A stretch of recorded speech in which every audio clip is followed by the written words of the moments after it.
উত্তরাধিকার সূত্রে প্রাপ্ত ধোপা পেশাকে ধরে রেখেছেন ৩-৪ প্রজন্ম ধরে। প্রায় ২০০ বছর ধরে টিকে থাকা এই পেশা এখনো আপন ঐতিহ্য মেনে নিয়েই চলছে জীবন। 50টা ধুলে 500, 100 ধুলে মনে করেন 1000-এর মতন কাজ করতে পারি। বাপ দাদা থেকে পাওয়া ধোপার কাজটা চুন্নু করে আসছেন সেই শৈশব থেকেই। সকাল থেকে দুপুর পর্যন্ত কাপড় ধোয়া থেকে শুকানোর কাজ করেন তিনি। প্রতিদিন গড়ে 50 থেকে 100 পিস কাপড় পরিষ্কার করেন চুন্নু। আমার নাম চুন্নু ভাই, আমাদের এটা জন্মগত পেশা। আমরা ধোপা জাত। এই সকাল থেকে 3টা পর্যন্ত 50টা, 60টা, 100টা, 200টা। হাত ব্যথা করলে কি হবে, পেটে তো দিতে হবে।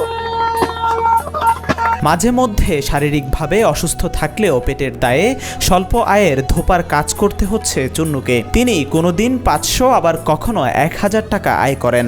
এই কাজে শ্রমের তুলনায় যথাযথ মূল্য পান না তারা। আগের মতো এখন আর আয় হচ্ছে না বলেও জানান তিনি।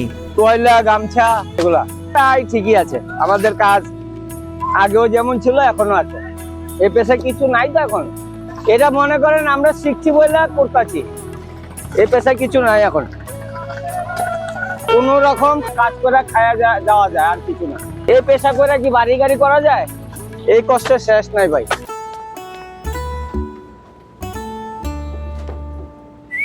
এই ঈদে জুয়েলারি ক্লোদিং এ বিকাশ পেমেন্টে ডিসকাউন্ট। ডেকোরেটরের কাপড় নদী ছাড়া পরিষ্কার হয় না। বাবা বৃদ্ধ হওয়ার কারণে উপার্জনের জন্য ধোপার পেশায় আসতে হয়েছে ছেলেকে। আত্মীয় স্বজন সকলের পেশা ধোপার কাজ। সারাদিন রোদ, বৃষ্টি কিংবা শীতকাল উপেক্ষা করে এই কাজ করতে হয়। চাকরি করতে ইচ্ছে থাকা সত্ত্বেও দুবেলা দুমুঠো ভাতের জন্য করতে হয় ধোপার কাজ। এই ডেকোরেটরের কাপড় নদী ছাড়া পরিষ্কার হয় না। কাপড় থাকে নোংরা। পেশা আসার কারণটা কি, আমার বাপের কারণে। বাপে আগের থেকে করেছে, বাপে বয়স হয়ে গেছে, বাপে পারে না, তাই বাপেরটাই আমাদের ধরে রাখতে হয়েছে। আমাদের আত্মীয় স্বজন রিলেটিভ বলতে ধোপা। এখন বর্তমানে ছেলেমেয়েরা এই কাজ করতে চায় না, তারা নিজে জব করে। কারণ এই কাজ মানুষও করে না। এই যে সারাদিন রোদের মধ্যে, পানির মধ্যে, শীতের দিন নাই, চাকরি করতে মন চায় না সেটা বলি না, চাকরি করতে মন চায়। কিন্তু এই যে বাপে বলছে আমার সাথে একটু হেল্প করতে গেলে তো পুরাটাই হেল্প করতে হয়। বাপে তো অর্ধেক রাস্তায় ছাইরা আসা যায় না। জন্মগতভাবে কাজ শুরু করেছেন জমির উদ্দিন। 2 টাকা থেকে শুরু করে এখন কাজের মজুরি দাঁড়িয়েছে 40 টাকা। আগের থেকে মানুষ বেড়ে যাওয়ার কারণে কাজের চাহিদা বেড়েছে বলে মনে করেন জমির উদ্দিন। এখানে যে আমরা কাপড় ধুলাই হয় 2 টাকা থেকে লিয়া, এখন তো 30টা 40টা পর্যন্ত হয় কাপড় ধুলাই। আগে থেকে বাঁচতে চাই না, লোক বাঁচবে, জনগণ বাঁচবে। সরকারিভাবে সহায়তা না পেয়েও হতাশ নন চুন্নু।